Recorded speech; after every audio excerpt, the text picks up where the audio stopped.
Hey everyone, it's Intel here, and this is my new custom keyboard, the Glorious GMMK Pro.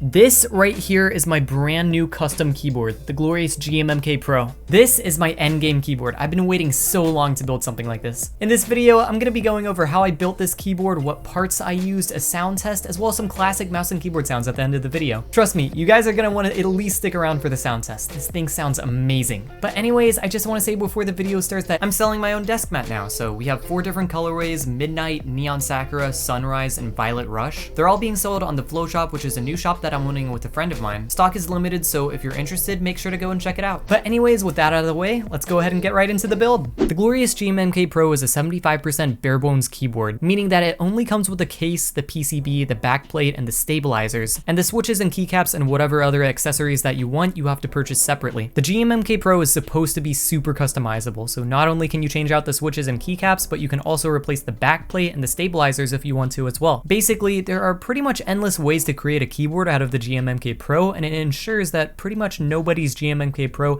is going to be the same. Now, I could have just gotten the GMMK Pro, got some switches and some keycaps, and put the whole thing together without having to unassemble the keyboard at all, but what I'm going for is a super premium sound and feel, so before we do any of that, I'm going to replace the backplate and replace the stabilizers first. First, I removed the volume knob from the front of the keyboard just by pulling it out, and then I turned the keyboard over and unscrewed the 8 screws connecting the top housing to the bottom housing of the keyboard. I'll leave the screwdriver that I used down in the description. These things actually make it really convenient to open up keyboards like this. After that, you can go ahead and remove the top housing from the bottom housing, but make sure to disconnect the cable that's connected to the daughter board. After you've done that, you should have full access to the PCB and the backplate. The backplate is held into the PCB by 8 screws, as well as 4 additional screws to hold in the acrylic diffusers. After removing all of these screws, you'll then have full access to the PCB, and at this point, I'll be performing my first mod, which is swapping out the stabilizers. I'm going to be replacing the default stabilizers used in the GMMK Pro with Durox screw and stabilizers. These are, at the time of the recording this, on my opinion, the best sounding stabilizers, and I've made sure to lube them with Krytox 205 grade 0. If you want a tutorial on how to lube your stabilizers,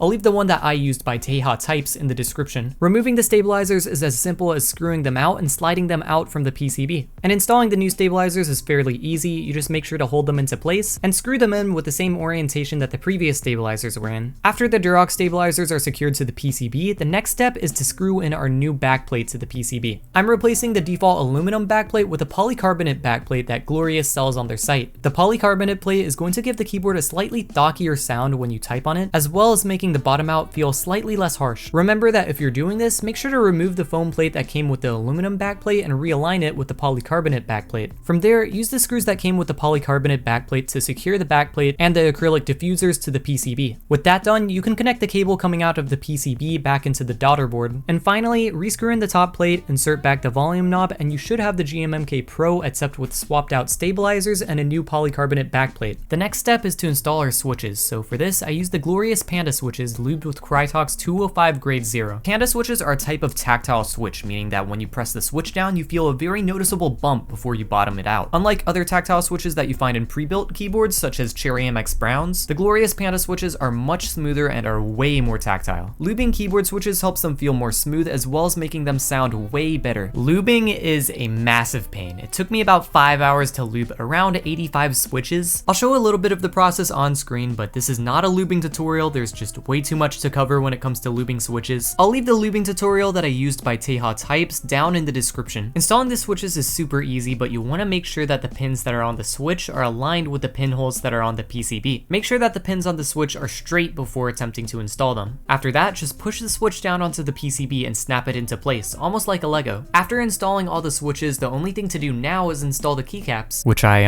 totally didn't forget to record or anything, by the way. The keycaps that I used was GMK8008. So I bought this keycap set at its retail price, which was like $130, I think, which is already super expensive alone, but these keycaps are reselling on eBay for around $400 to $500. So I'd really recommend avoiding these unless you happen to already have them. There's so many places you can get keycaps from. It's honestly just personal preference what looks good to you, and you can definitely find keycaps for a lot cheaper than what I purchased mine for. Alright, so here it is, the finished build. For my accessories, I'm using the Glorious 75% wrist rest, my own custom coiled cable, and my desk pad from the Flow Shop, which is once again in the description. I'm honestly super happy with how this build turned out. The switches feel amazing. Thankfully, I think I lubed my switches pretty well because they all feel pretty consistent. I'm a huge fan of the 75% layout, especially coming from a 60%. Having arrow keys and a delete key makes it so much easier for editing videos, and it sounds amazing. And speaking of sound, let's go ahead and get into the sound test.